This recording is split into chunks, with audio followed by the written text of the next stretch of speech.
Good morning મારા વાલા વિદ્યાર્થી મિત્રો. દોસ્તો, આજે આપણે બહુ બધા ફિઝિક્સના ચેપ્ટર વાઇઝ સૂત્રોનું રિવિઝન કરી દઈએ. એવો પ્રયત્ન કરીએ કે બધા સૂત્રો શું આપણને લાઈનસર ચેપ્ટર વાઇઝ યાદ આવી જાય.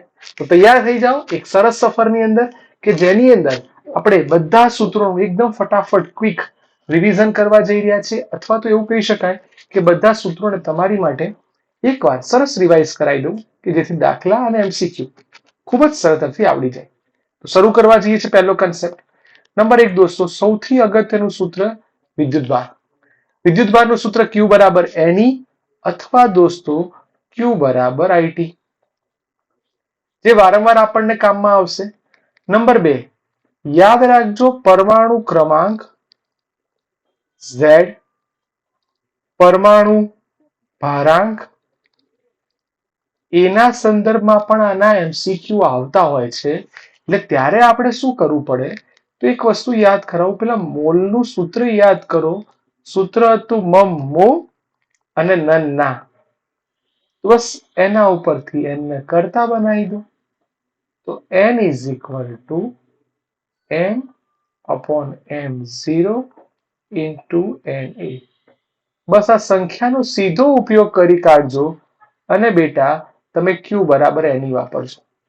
વિદ્યુતભાર એટલા માટે શોધીએ છીએ કે વિદ્યુતભારના કારણે એક અગત્યનું બળ લાગ્યું, જેના આપણે કુલમ્બનો નિયમ કહીએ છીએ. કુલમ્બના નિયમનું સૂત્ર યાદ હશે, F is equal two K Q1 Q2 upon R². પણ આપણને બધાને ખબર છે ચોપડી વાળાને K ગમતો નથી. K ની જગ્યાએ 1/4πε0. એટલે તમારું આ સદિશ સૂત્ર અહીંયા તૈયાર થઈ ગયું, જે તમને સીધું કામમાં આવશે. મોટાભાગના બાળકો ક્યાંક ભૂલ કરે છે, એ ચોખવટ કરી દઉં. આ K ને આપણે સમપ્રમાણતા અચળાંક કહીશું. અને ધ્યાનથી મારો શબ્દ સાંભળજો, જો તમને ડાઇલેક્ટ્રિક માધ્યમની વાત કરવામાં આવે, ફરીવાર જો તમને ડાઇલેક્ટ્રિક માધ્યમની વાત કરવામાં આવે તો ડાઇલેક્ટ્રિક અચળાંક K વડે ભગાય. આ કેપિટલ K છે, જેને એપ્સાઇલોન અપોન એપ્સાઇલોન 0 અથવા એપ્સાઇલોન R વડે રજૂ કરાય. જેવું વિદ્યુત ક્ષેત્ર હોય એટલે એ બળ અને વિદ્યુત ક્ષેત્ર બંનેનો કન્સેપ્ટ આવ્યો. તો વિદ્યુત ક્ષેત્ર એટલે બળ ભાગ્યા વિદ્યુતભાર, બંનેનો ભાગાકાર કર્યું, સૂત્ર તૈયાર થઈ ગયું, F is equal two QE. વિદ્યુત ક્ષેત્ર હોય એના કારણે વિદ્યુત ક્ષેત્રની તીવ્રતા મળી, એની આસપાસ વિદ્યુત ક્ષેત્ર રેખાઓ મળશે. બહુ જ આઈએમપી સવાલ, વિદ્યુત ક્ષેત્ર રેખાઓની લાક્ષણિકતા જણાવો અને પછી ઇમ્પોર્ટન્ટ શબ્દ વિદ્યુતીય ફ્લક્સ. દોસ્તો, ફ્લક્સનું ઓફિશિયલી સૂત્ર E.S, ક્ષેત્ર ગુણ્યા ક્ષેત્રફળ. પણ આ ડોટ ગુણાકાર છે એટલે યાદ રાખજો બંને વચ્ચે cos થીટા આવે. એટલે ધારી લો કે આ તમારું વિદ્યુત ક્ષેત્ર છે અને આ તમારું ક્ષેત્રફળ સદિશ છે. બંને વચ્ચેનો કોણ થીટા હોય તો થીટાને તમારે ધ્યાનથી જોવાનું.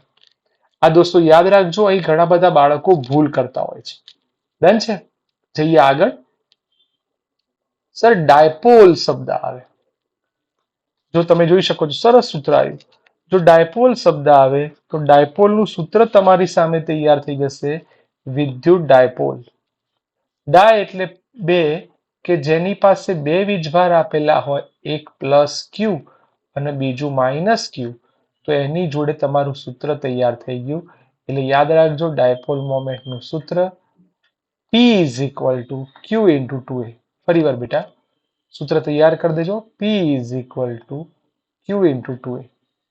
નંબર 2, જો ડાયપોલ તમારી જોડે હોય તો ડાયપોલને જ્યારે સમાન વિદ્યુત ક્ષેત્રમાં મૂકો છો તો બેની વચ્ચે ટોર્ક લાગશે. સૂત્ર ટાઉ બરાબર P ક્રોસ E. ક્રોસ હટાવો એટલે સાઇન થીટા. મોટા ભાગે અહીંયા મૂલ્ય શોધવાનું કહેશે, એટલે તમારે કોઈ એકમ સદિશ લખવાની જરૂર નથી. જો તમને સદિશ કહેશે તો n cap I cap J cap લખવું પડશે. બહુ બધા એમસીક્યુ જેની ઉપર લાગેલા છે એ ગાઉસનો નિયમ. સૂત્ર યાદ કરાવજો, integration E.ds is equal to sigma Q upon epsilon 0. એ પૃષ્ઠ વડે ઘેરાયેલા કુલ વીજભાર અને એપ્સાઇલોન 0 ના ગુણોત્તર જેટલું હોય છે. દોસ્તો એની સૌથી અગત્યની 3 એપ્લિકેશન હતી. એમાં જ્યારે અનંત લંબાઈનો સુરેખ તાર આવો કોઈ શબ્દ આવે તો એનું સૂત્ર આવું છે, E બરાબર 2k લેમડા અપોન r. દોસ્તો બહારના પેપરો તમે જોશો કે MCQ તમે સોલ્વ કરશો તો તમારી સામે આ ઘણી બધી વાર આવેલું હશે કે તમારે આનો ગ્રાફ જે દોરવાનો થશે એ ગ્રાફ યાદ રાખજો વ્યસ્ત પ્રમાણમાં છે એટલે આવો ગ્રાફ થશે. E ચાલે છે 1/r. કારણ કે બંને એકબીજાના કેવા પ્રમાણમાં થાય દોસ્તો? વ્યસ્ત પ્રમાણમાં. જો વ્યસ્ત પ્રમાણ સિવાય તમને એક સરસ સૂત્ર નીચે દેખાતું હશે કે જ્યારે આપણને અનંત વિસ્તાર શબ્દ આવે, ખૂબ મોટું પૃષ્ઠ, અનંત સમતલ, તો સૂત્ર તૈયાર, E બરાબર સિગ્મા અપોન 2ε0. યાદ રાખજો અહીં E અને R એકબીજા ઉપર આધારિત નથી. દોસ્તો બહુ સરસ કન્સેપ્ટ તૈયાર થઈ ગયા. ડાયપોલ અને વિદ્યુત ક્ષેત્રનો સંબંધ બી આપણે જોવો પડશે. તો એમાં ડાયપોલની અક્ષ શબ્દ આવે તો આ સૂત્ર અને વિષુવક શબ્દ આવે તો માઇનસ વાળું સૂત્ર. બોલો મજા પડી ગઈ બેટા? આ યાદ રાખજો, બહુ બધી વાર એક્ઝામમાં આવે છે. આ બધા સવાલોને આપણે ખાસ કરવા પડશે. સાથે સાથે વિદ્યુત ભારનું વિતરણ કઈ રીતે થાય એનો બી એક સરસ મજાનો MCQ તમારી સામે લઈ આવી. ચલો, વિદ્યુત ભારનું વિતરણ બેટા 3 રીતે થાય. એક રેખીય વિતરણ, પૃષ્ઠ વિતરણ, કદ વિતરણ. તો તમારી સામે તમે જોઈ શકો છો બેટા, જો Q બરાબર લેમડા L વપરાય તો એ રેખીય વિતરણ. યાદ રાખજો લેમડા જેને રેખીય પૃષ્ઠ રેખીય ઘનતા શબ્દ આવે એનું સૂત્ર થશે lambda is equal two Q/L. એનો એકમ પૂછાય તો કુલમ્બ અપોન મીટર.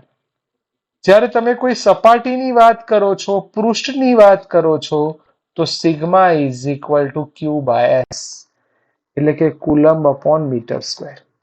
અને દોસ્તો જ્યારે કદની વાત કરો છો તો કદ માટે યાદ રાખજો row is equal two Q/V, એટલે કે કુલમ્બ અપોન મીટર ક્યુબ. આ બહુ બધી વાર કામમાં આવે એવા સારા સારા MCQ છે. હવે ગોળાકાર કવચ, દોસ્તો આ બી બહુ જ અગત્યનો MCQ આનો પૂછાયેલો છે. ઘણા પેપરોમાં તમને મળશે કે E વિરુદ્ધ R નો આલેખ. તો કવચની અંદરના વિસ્તારમાં વિદ્યુત ક્ષેત્ર ઉત્પન્ન થાય નહીં, એટલે એના અંદરના ભાગમાં વિદ્યુત ક્ષેત્ર 0. કઈ જગ્યાએ મહત્તમ? સપાટી ઉપર મહત્તમ.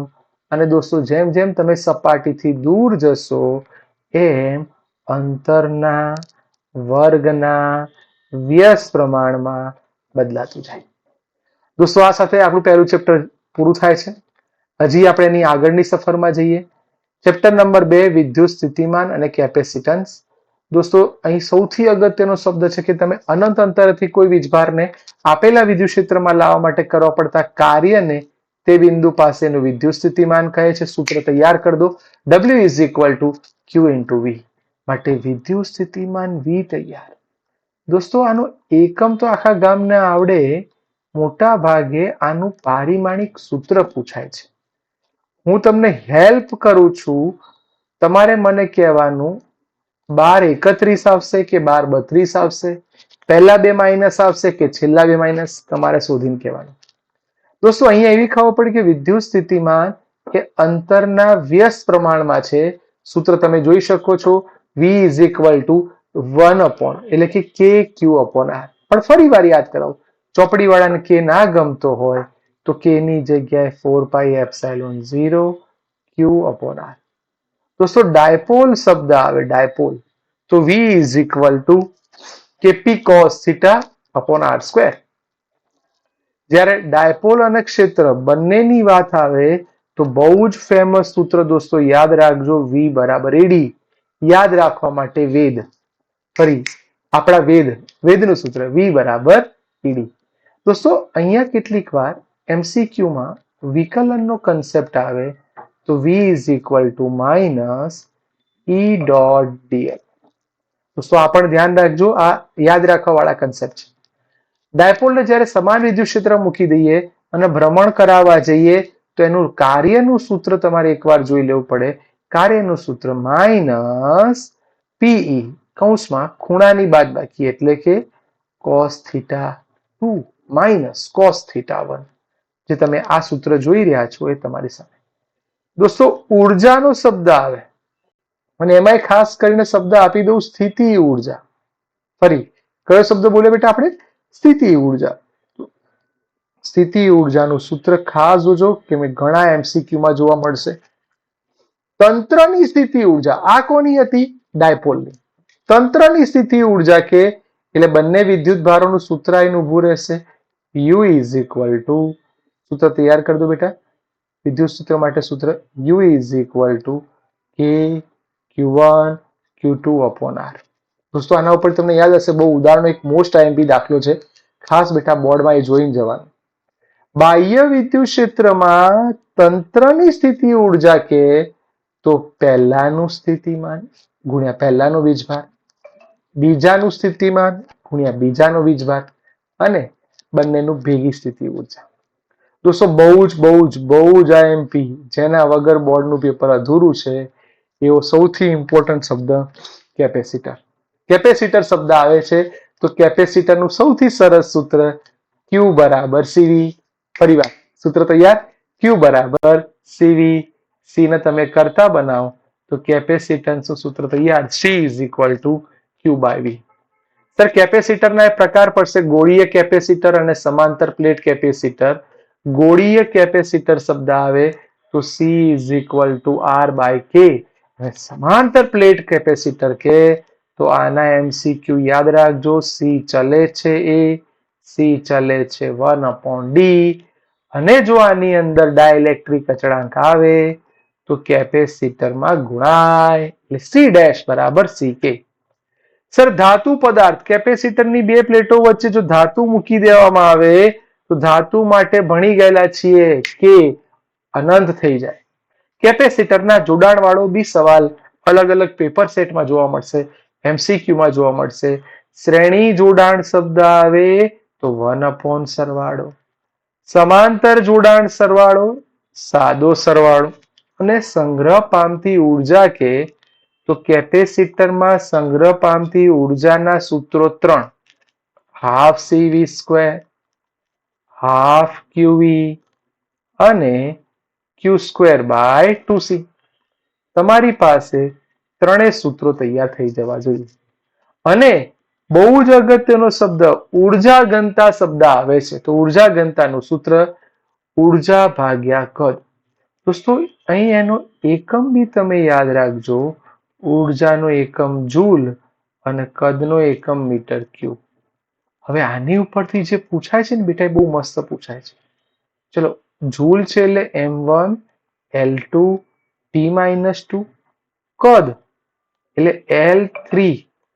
તો યાદ રાખજો M1 L-1 T-2. તમને પૂછું બેટા પેપર સેટ ટ્વિસ્ટ કર્યું છે અને એવું કહી દે કે ઉર્જા ઘનતાનું પારિમાણિક સૂત્ર એ 11મા ધોરણમાં આવતી એવી કઈ ભૌતિક રાશિને મળતું આવે છે? તમારે મને શોધીને કહેવાનું. બહુ જ અગત્યનો સવાલ પૂછાય છે, આપણને આવડવું જોઈએ. જતા રહીએ બેટા નેક્સ્ટ ચેપ્ટર નંબર 3 પ્રવાહ વિદ્યુત. દોસ્તો બસ આ રીતે સફર તૈયાર રાખો. એક સરસ મેરાથોન તૈયાર કરવી છે. એક સરસ બધા સૂત્રો તમારી સામે લઈને આવ્યો છું. બધા ચેપ્ટર વાઇઝ સૂત્રો આપણે તૈયાર કરીએ. જ્યારે શબ્દ આવશે વિદ્યુત પ્રવાહનું સૂત્ર આપણે હમણાં જ શીખવાડેલું, Q બરાબર NE અને Q બરાબર IT, તો I બરાબર Q બાય T. દોસ્તો જ્યારે વિકલનની ભાષા આવશે તો યાદ રાખજો વિદ્યુત ભારનું સમયની સાપેક્ષે વિકલન કરશો એટલે વિદ્યુત પ્રવાહ મળશે. પણ જો તમને સંકલન શબ્દ આવીને ઉભું રહે તો યાદ રાખજો તમારે Q શોધવાનો થાય તો Q બરાબર ઇન્ટિગ્રેશન I dt. નેક્સ્ટ પ્રવાહ ઘનતાનું સૂત્ર યાદ રાખો બેટા, મસ્ત છે. I જા, બોલી જાઓ શું સૂત્ર? I જા. I is equal to સદિશ J dot A. એટલે ઘણા પેપરોના MCQ તમે જોશો તો I જા cos theta. I ની જગ્યાએ તમે જોઈ શકો છો NE લખી કાઢ્યું અને કિંમત Q અને T ની મૂકી દીધી. બહુ જ આઈએમપી સવાલ ધોરણ 10 માં બી આવ્યો હશે અને ક્યાંક ને ક્યાંક પેપરોમાં જોવા મળશે. ઓહમનો નિયમ, ફિઝિક્સનો વીર કોણ? V is equal to IR. Physics નો વીર કોણ? V is equal to IR. દોસ્તો ઓમના નિયમના સ્વરૂપ સમજાવવા છે તો ઓમના નિયમનું સદી સ્વરૂપ મોસ્ટ આઈએમપી MCQ E બરાબર G. આ સિગ્માને શું કહેવાય? તો સિગ્માને વાહકતા કહેવાય. યાદ રાખજો બેટા, આ તમારી વાહકતા છે અને રો તમારી અવરોધકતા છે. આ ક્યાંક ક્યાંક અલગ અલગ પેપરોમાં પૂછાય તો યાદ રાખજો, સિગ્માને આપણે વાહકતા કહીશું અને રો ને આપણે અવરોધકતા કહીશું. જતા રહીએ બેટા આગળ. નેક્સ્ટ, સર તારના અવરોધનું સૂત્ર એના પરિમાણ બેઝ ઉપર જોવા જઈએ તો સરસ સૂત્ર R is equal two Rola. બોલો, R is equal two Rola. જો તમે અહીં યાદ રાખજો કદનો કન્સેપ્ટ વાપરો છો, જો કદ અચળ છે તો R ચલે છે L² અને ક્ષેત્રફળ માટે કહેશે R ચલે છે 1/a². આ બહુ બધી વાર પૂછાઈ ગયેલા MCQ છે. યાદ રાખજો, જ્યારે કદ અચળ હોય અથવા એવું કે આને નિયમિત રીતે ખેંચવામાં આવે છે ત્યારે તમારે આ સૂત્ર વાપરવું જ પડે. બીજું એક સરસ સૂત્ર બેટા આમાં જે જોવા મળે છે, હાય અવની બોલી જાઓ, કયું સૂત્ર સરસ મજાનું? I is equal to AVNE. યાદ રાખવા માટે, hi Avni, I is equal to AVNE. Sir V એટલે ડ્રિફ્ટ વેગ, વીડી. બસ એક વીડી નું બહુ મોટું સૂત્ર તમારી માટે લઈને આવ્યા છું, કારણ કે આ બહુ બધા MCQ ને સાંકળતું સૂત્ર છે. એમાંય ખાસ કરીને પ્રવેગ, આ પ્રવેગનો કન્સેપ્ટ બહુ બધી વાર આવે છે.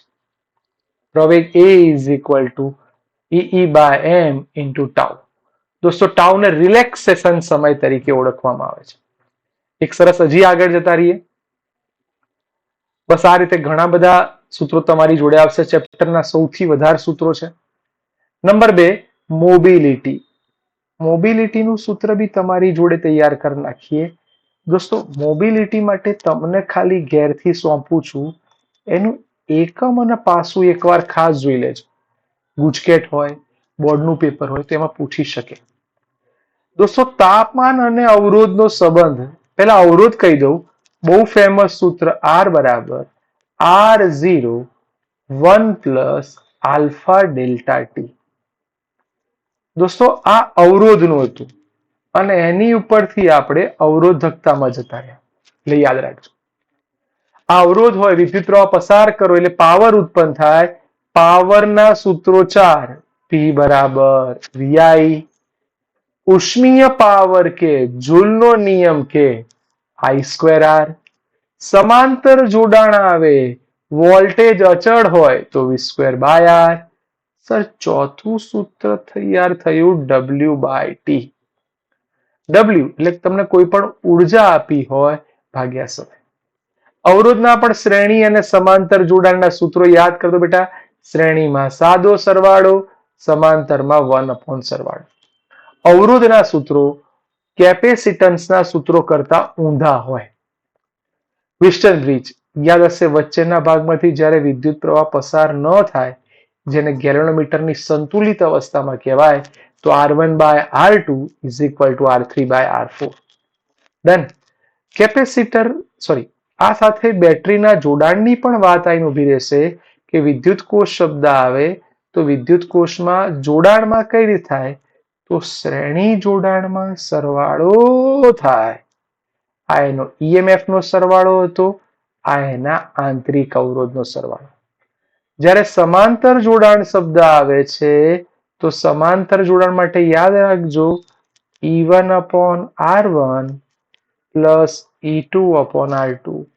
તમે એનો લસા લઈ લો એટલે તમારું આવું એક સૂત્ર તૈયાર થાય.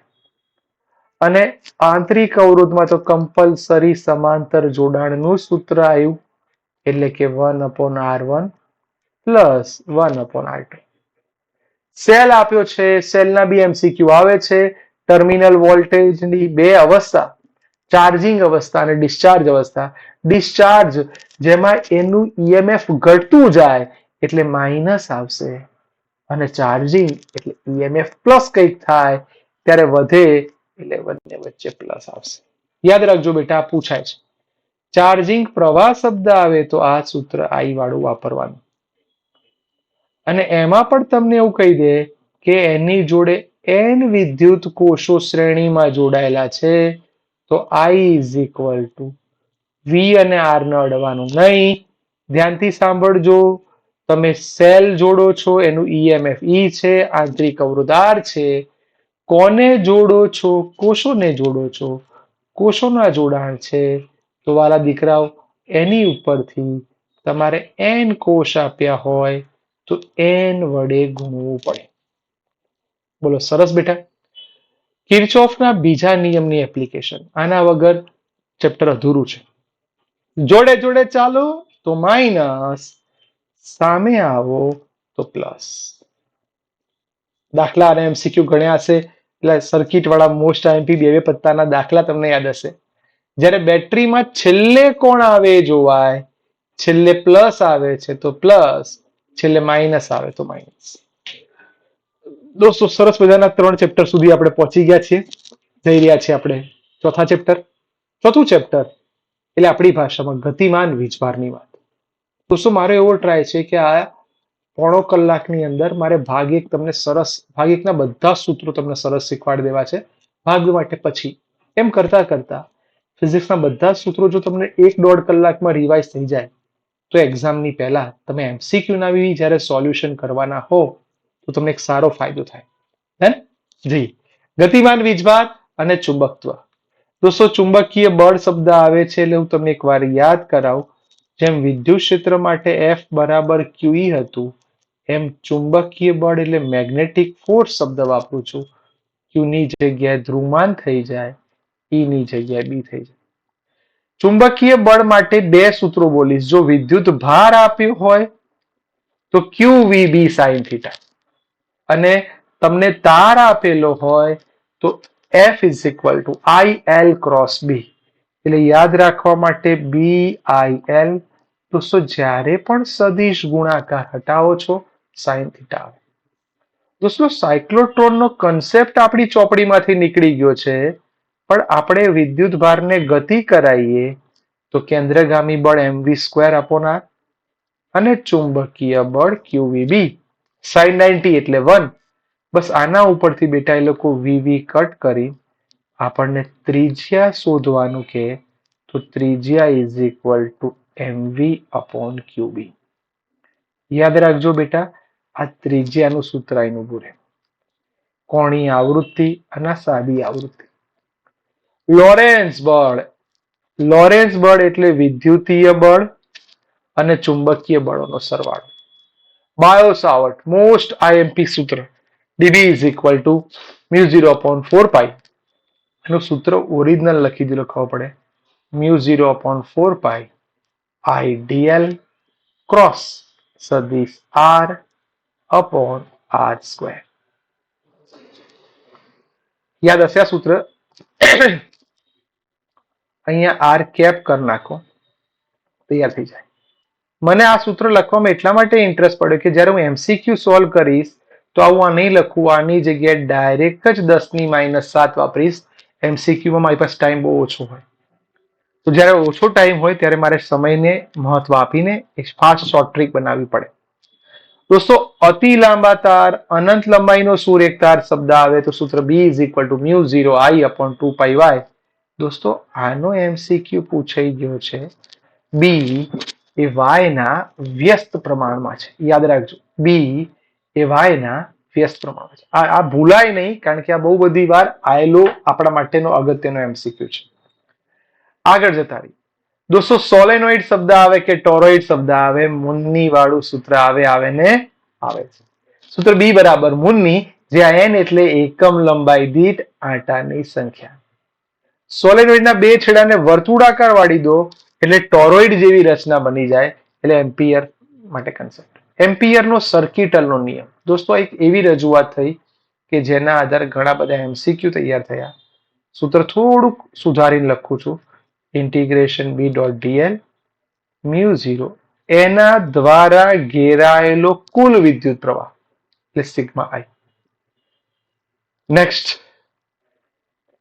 બે તાર આપણને આપ્યા હોય અને બંને તાર વચ્ચે લાગતું બળ શોધવાનું કે તો બે સમાંતર તારો વચ્ચે લાગતા બળનું સૂત્ર F is equal two mu 0 પહેલાનો પ્રવાહ I1, બીજાનો પ્રવાહ I2 અને બંને વચ્ચેનું અંતર y હોય તો સૂત્ર તૈયાર. પણ એક્ઝામમાં તમે આ જોયું હશે, એકમ લંબાઈ દીઠ બળ તો L વડે ભગાય. ટોર્ક નું સૂત્ર તૈયાર કરી દો. ટોર્ક એટલે tau is equal two m cross b. યાદ રાખવા આપણે કીધેલું. તમે કોણ? મનન ભાવસાર. તો tau is equal two m cross b. દોસ્તો વર્તુળાકાર રિંગ નું સૂત્ર b બરાબર mu 0 I r square upon 2 times r square plus x square ની 3/2. રિંગ શબ્દ આવે, રિંગના કેન્દ્રની વાત આવે તો યાદ કરાવું તાર જેવું જ સૂત્ર, પણ તારમાં પાઈ આવે, રિંગમાં પાઈ ના આવે.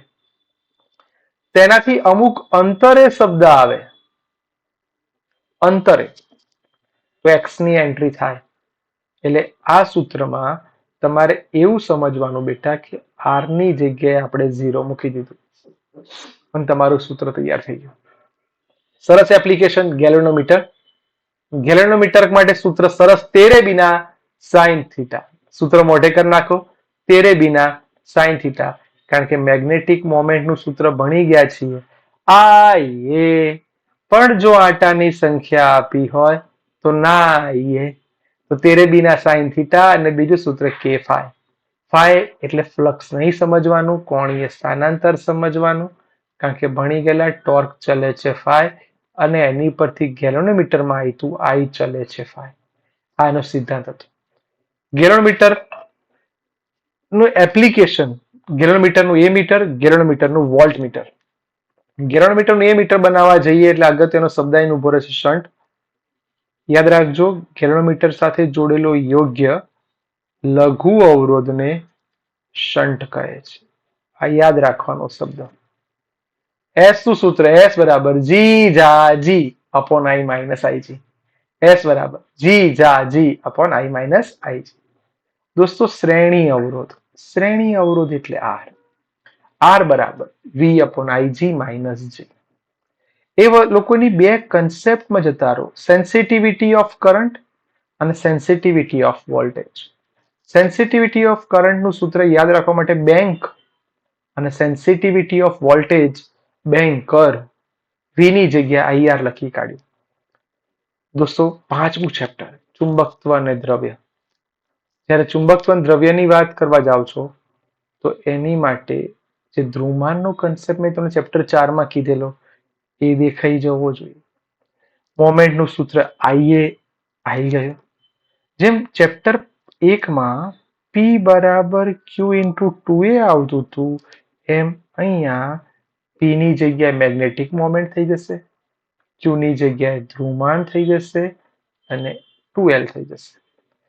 ટોર્કમાં ક્રોસ ગુણાકાર, ઉર્જામાં ડોટ ગુણાકાર, કાર્યમાં બાદબાકી. દોસ્તો અહીં એક ચુંબકીય ફ્લક્સ જે ચેપ્ટર નંબર 6માં આવવાનું છે, એ બહુ સરસ શબ્દ યાદ રાખજો, કારણ કે ગાઉસનો નિયમ એ ચુંબકત્વ માટે એક્ઝામમાં આવે છે. તો ફ્લક્સ સૂત્ર ફઈ બા ફાઈ ઇઝ ઇક્વલ ટુ બા. પહેલા ચેપ્ટરની જેમ પોતાનું અક્ષ અને વિષુવ અક્ષ માટેના બે સૂત્રો તમને દેખાયા હશે. પોતાની અક્ષ શબ્દ આવે તો એમાં 2 આવે, વિષુવ અક્ષમાં 2 ના આવે, એની જગ્યાએ માઇનસ. દોસ્તો બહુ જ આઈએમપી શબ્દ, સોલેનોઇડની અંદર જ્યારે કોઈ પદાર્થ મૂકવામાં આવ્યો ત્યારે સૂત્ર B બરાબર મ્યુ 0. એમ એટલે એને ચુંબકીય ક્ષેત્ર H ને ચુંબકીય ક્ષેત્રની તીવ્રતા કહીશું, એમને મેગ્નેટાઇઝેશન કહીશું. H જે ચુંબકીય ક્ષેત્રની તીવ્રતા બોલી ગયા હતા એનું સૂત્ર તમે જોઈ શકો છો, H is equal to B0 upon mu 0. Magnetisation માટે યાદ રાખજો, એકમ કદ દીઠ ડાયપોલ મોમેન્ટને મેગ્નેટાઇઝેશન કહે છે. આ ગૂંચળા માટે. અને ધ્રુવમાન માટે શબ્દ આવે તો બહુ જ આઈએમપી સવાલ, મેગ્નેટિક સસેપ્ટિલિટી યાદ રાખવા માટે M ઇઝ ઇક્વલ ટુ ઝાયમ. મેગ્નેટિક સસેપ્ટિલિટી પરિમાણ રહિત એકમ છે, ભૂલ ના થાય. બહુ બધી વાર અલગ અલગ પેપરમાં પૂછાઈ ગયો છે અને જાયમના આધારે જ અલગ અલગ પદાર્થ કયા પેરા ડાયા અને ફેરો યાદ હશે આના લગતા સરસ સવાલો પૂછાય છે કે કયા પદાર્થો ચુંબક બની શકશે કયા પદાર્થો પોતે લાંબા અંતર સુધી એટલે કે કાયમી ચુંબકનું સ્વરૂપ ધરાવશે આ બધા એમસીક્યુ એક્ઝામમાં આવે છે તો ખાસ કરી દેવાના ચેપ્ટર નંબર 6 વિદ્યુત ચુંબકીય પ્રેરક વિદ્યુત ચુંબકીય પ્રેરણની અંદર સૌથી પહેલા જ શરૂઆત થાય ફેરેડેનો નિયમ અને એની માટે પહેલા આપણે ચુંબકીય ફ્લક્સ સમજવું પડે ફ્લક્સના ફેરફારનો સમય દર ફેરેડેનો ઓફિશિયલી નિયમ એવો હતો E is equal to minus delta phi upon delta t યાદ હશે જો આંટાની સંખ્યા આપી હોય તો આપણે n વડે ગુણાય પ્રેરિત પ્રવાહ I is equal to E upon R દોસ્તો મને એનો સૌથી સારો જો એમસીક્યુ ગમતો હોય તો આ રહ્યો એમાં વિદ્યુત ભાર આવીને ઉભો રહેશે દોસ્તો અહીં ઋણ નિશાની યાદ રાખજો લેન્ઝના નિયમની હાજરી સૂચવે છે જેને કારણે ઈએમએફ ઉત્પન્ન થાય તેની જ ગતિનો વિરોધ કરતું ખબર પડી કે કોઈ પણ જગ્યાએ પ્રવાહ ઉત્પન્ન થાય તેની માટે જરૂરી છે એનું ગતિકીય એટલે શબ્દ આવ્યો ગતિકીય EMF E is equal to BVL જો એની અંદર કોણીય ગતિ શબ્દ આવે છે તો E is equal to B omega L square upon R અને જનરેટર શબ્દ આવે તો યાદ કરો બેટા બહુ જ અગત્યનો શબ્દ E is equal to આને યાદ રખાઈ દઉં મસ્ત રીતે E is equal to omega બેન ભૂલી જાઓ E બરાબર ઓમેગા બેન સાઇન થીટા થીટાની જગ્યાએ ઓમેગા ટી જેને V તરીકે બી ઓળખાય આ તમારું મહત્તમ વોલ્ટેજ થશે એટલે Vm સાઇન ઓમેગા ટી દોસ્તો અહીં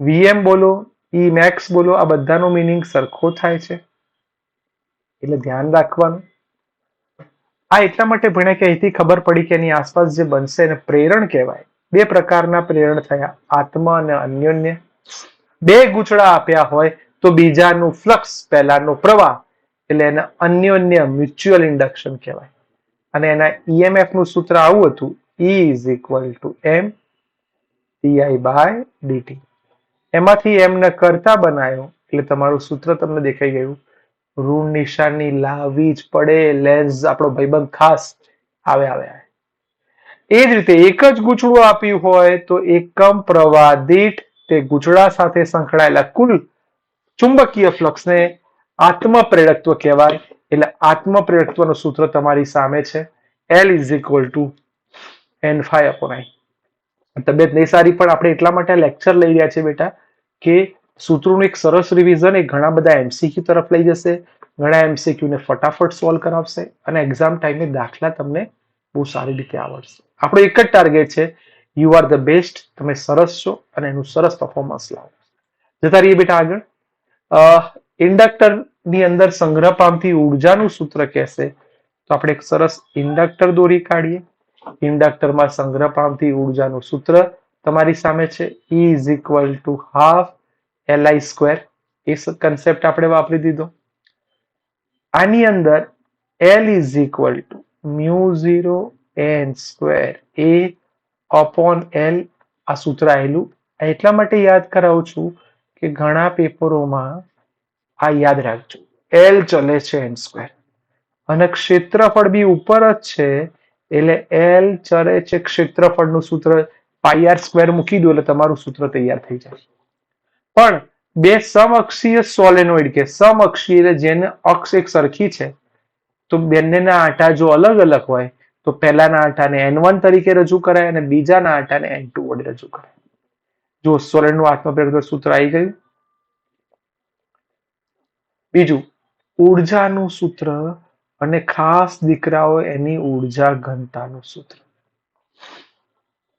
ફ્લક્સ યાદ રાખજો ફ્લક્સના સૂત્રમાં કોસ આવે આ અત્યારે ચલાવવા પાછળનું રીઝન એ છે કે ઘણા બધા દીકરાઓને હું જોઉં છું ને તો પેપર જ્યારે ટ્વિસ્ટ થાય એટલે લોચા મારી દે એ આપણે ભૂલ ના થવી જોઈએ એટલે તમને અત્યારે એક સરસ વસ્તુ હાઇલાઇટ કરી દઉં એ તમને કામમાં આવી જાય કે ભાઈ ફ્લક્સ શબ્દ આવે છે તો ફ્લક્સ માટે આપણે કોસ વિધેય લાગુ પાડીએ છીએ તો કોસ વિધેય લાગુ પડે છે તો એ 1 થી શરૂ થતો ગ્રાફ થયો.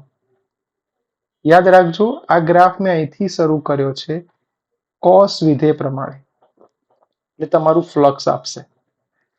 અને જ્યારે વોલ્ટેજ લખીએ છીએ તો સાઇન 0 થી ચાલુ થાય. બધાને એક સરખા લાગે પણ આ સરખા ગ્રાફ નથી. યાદ રાખજો, આ V બરાબર Vm સાઇન ઓમેગા ટી એનો ગ્રાફ છે. બોલો, મજા પડી ગઈ બેટા? જઈએ આગળ. ચેપ્ટર નંબર 7, ઓલ્ટરનેટિંગ કરંટ, એસી પ્રવાહ. આ એસી પ્રવાહની અંદર જેવું તમારી સામે આવે તરત તમારી પાસે 3 શબ્દો હતા: માત્ર અવરોધ, માત્ર ઇન્ડક્ટર અને માત્ર કેપેસિટર. આ ત્રણેય માટે થઈને આપણે કેટલાક શબ્દો શીખવા પડશે. એમાં પહેલી વસ્તુ, જો એકલો અવરોધ આપ્યો હોય તો આપણા માટે સામાન્ય રીતે ચેપ્ટર 3 બની ગયું V બરાબર Vm sin omega t, Im sin omega t, ઓહમનો નિયમ, વ્યય થતો પાવર અને એવરેજ પાવર. યાદ રાખજો, એવરેજ પાવર હોય એ સાદા પાવર કરતા 1/2 અડધો થાય. પણ હવે મજાનો ખેલ આવ્યો, ઇન્ડક્ટર. યાદ રાખો, પ્રવાહ એ વોલ્ટેજ કરતા π/2 જેટલો પાછળ ચાલે, એટલે I ના સૂત્રની અંદર -π/2. જ્યારે ખૂણો π/2 જેટલો હોય તો એનો કળા તફાવત π/2 થાય. યાદ રાખો, cos π/2 જવાબ 0, તો અહીંયા પાવર તમારો 0 થયો. આની અંદર જે અવરોધ આવે એ અવરોધને આપણે એક્સેલ કહીએ છીએ. XL is equal to omega L, જે તમારી સામે સૂત્ર દેખાય. આ જ રીતે જ્યારે કેપેસિટર શબ્દ આવે તો કેપેસિટર એ પ્રવાહ એ વોલ્ટેજ કરતા π/2 જેટલો આગળ ચાલે, એટલે +π/2. પણ સાહેબ, આગળ ચાલે કે પાછળ ચાલે, cos π/2 તો 0 જ થાય, એનો પાવર પણ 0. એટલે આ પાવરોને યાદ રાખજો, વોટલેસ પ્રવાહ તરીકે પણ ઓળખાય. એની અંદર જે પ્રવાહ મળશે ત્યાં તમને પાવર નહીં મળે. દોસ્તો, LCR ત્રણેયનું કોમ્બિનેશન થાય, શ્રેણી જોડાણ થાય, તો એના માટે વોલ્ટેજનું સૂત્ર, પ્રવાહનું સૂત્ર. દોસ્તો, આનો ઇમ્પિડન્સ ખાસ યાદ રાખજો. આ ઘણા દીકરાઓ ભૂલ કરે છે. આપણે આવું સૂત્ર એટલા માટે લાયા કે આપણે એવું ધાર્યું છે કે કેપેસિટી રિએક્ટન્સ વધારે છે. એની કળા તફાવતનું સૂત્ર, સરેરાશ પાવર. દોસ્તો, સૌથી વધારે અગત્યનું આ એનું કળા તફાવતનું સૂત્ર છે. તમે ક્યાંય ભૂલ ના કરતા. અને આ cos phi એટલે એની પાવર ફેક્ટરની રજૂઆત. અનુનાદીય કોણીય આવૃત્તિ એટલે ω0. આ ω0 ઉપરથી ઘણી બધી વાર તમને f0 પૂછે, તો f0 is equal two 1/2π √LC. બે પ્રકારના ટ્રાન્સફોર્મેશન આયા, સ્ટેપ અપ અને સ્ટેપ ડાઉન. જેની માંથી વોલ્ટેજ વધારી શકાય એને સ્ટેપ અપ કહેવાય, જેની માંથી વોલ્ટેજ ઘટાડી શકાય એને સ્ટેપ ડાઉન કહેવાય. યાદ રાખજો, ટ્રાન્સફોર્મેશન એક એવી ઘટના છે કે એક એવું ડિવાઇસ બનાવીએ છે કે જે વોલ્ટેજને વધારી કે ઘટાડી શકે છે. જેમાં આટાની સંખ્યા, સેકન્ડરીમાં જોઈ શકો છો, આટાની સંખ્યા વધારે, એનો વોલ્ટેજ વધારે, પણ પ્રવાહ ઓછો. સેમ આના કરતા ઊંધું સ્ટેપ ડાઉનમાં. દોસ્તો, પાવર શબ્દ આવે તો આદર્શ ટ્રાન્સફોર્મર શબ્દ બોલીએ છીએ. બધાનો પાવર, ઇનપુટ અને આઉટપુટનો પાવર સરખો હોય અને એના ઉપરથી આપણે સૂત્ર લાવી શકીએ છીએ. કાર્યક્ષમતા એ આમ તો એના MCQ નહીં પૂછાતા, પણ યાદ રાખજો, કાર્યક્ષમતા માટે આઉટપુટ ભાગ્યા ઇનપુટ અને એને 100% વડે ગુણ, એટલે તમારું કામ તૈયાર. નેક્સ્ટ, વિદ્યુત ચુંબકીય તરંગો. દોસ્તો, બહુ સરસ રજૂઆત. વિદ્યુત ચુંબકીય તરંગો માટેનું સમીકરણ. તો વિદ્યુત અને ચુંબક બંનેનું કોમ્બિનેશન થયું. સરસ ચેપ્ટર. આમાંથી મોટા ભાગે 2 માર્ક્સના MCQ જ આવતા હોય છે, એટલે આ તો જોઈ જ લેવાના. વિદ્યુત ક્ષેત્ર એ y અક્ષ ઉપર ગતિ કરતું હોય છે, જ્યારે ચુંબકીય ક્ષેત્ર એ z અક્ષને સમાંતર ગતિ કરે છે. કે તરંગ સદિશ, ઓમેગા કોણીય આવૃત્તિ. સી ના બહુ બધા સૂત્રો છે. હું બધા સૂત્રો તો લખવા માટે અત્યારે જગ્યા નથી, પણ જે સૂત્રો લખવું એ જોઈ લેજો. એક, μ0ε0. બીજું, E/B, વિદ્યુત ક્ષેત્ર અને ચુંબકીય ક્ષેત્ર. સર કોઈ માધ્યમ આપ્યું હોય તો માધ્યમ માટે 0 ના લખાય. આ 0 ક્યારે આયા? કે જ્યારે આપણે આ વેગને ક્યાં લખેલો? શૂન્ય અવકાશમાં. પણ પર્ટિક્યુલર માધ્યમ શબ્દ આવે તો આપણે એપ્સાઇલોન આર અને કે લખવા પડે. કેમ? આના ઉપરથી વક્રી ભવનાંકનું સૂત્ર આવ્યું. દોસ્તો E0 બાય √2 કરશો એટલે તમને ERMS મળે. B0 બાય √2 એટલે BRMS મળે. ઉર્જા ઘનતા યાદ હશે, આપણે લેક્ચરમાં કીધેલું I બરાબર ρc અથવા c⁻. આ રો એટલે ઉર્જા ઘનતા, વિદ્યુત ક્ષેત્રનું સૂત્ર અને ચુંબકીય ક્ષેત્ર. આ યાદ રાખજો બેટા. વિકિરણની તીવ્રતા એનું સૂત્ર આવું છે, I E/AT, અથવા યાદ રાખવા માટે અયપ્પા, ઉર્જા ભાગ્યા સમય, જેને પાવર કહેવાય. રેડી? વેગમાન, આ પી ભૂલ ના થાય બેટા, આ પી તમારો પાવર છે અને આ પી તમારું વેગમાન છે, સ્મોલ પી. દબાણ, કેપિટલ પી. બળ, બોલો આવડી જાય. અને પછી એના ઉપરથી આપણે સરસ મજાનું એક સરસ વિદ્યુત ચુંબકીય વર્ણપટ ભણી ગયેલા. Radio Mirchi, I love your x girlfriend. બધા તરંગોની પ્લીઝ જ્યારે બી એક્ઝામ આપવા જાઓ ત્યારે એની આવૃત્તિ, તરંગ લંબાઈ, એના ઉપયોગ, આ તરંગો ક્યાં કઈ રીતે વપરાય છે એને ખાસ જોઈ લેજો. બહુ સરસ બેટા આપણે ભણ્યા. આ જ રીતે આગળ ભાગ 2 ના MCQ માટે ભાગ 2 ના સૂત્રો એ નેક્સ્ટ લેક્ચરમાં આપણે જોઈશું. આજને લગભગ આ પોણો કલાક કે 40 મિનિટનો લેક્ચર બહુ સરસ છે, સરસ રીતે જોઈ લેજો. બધા સૂત્રોની એક સરસ નોટ બનાવી કાઢજો તો દાખલા અને MCQ સરસ હોય છે. By everyone, take care.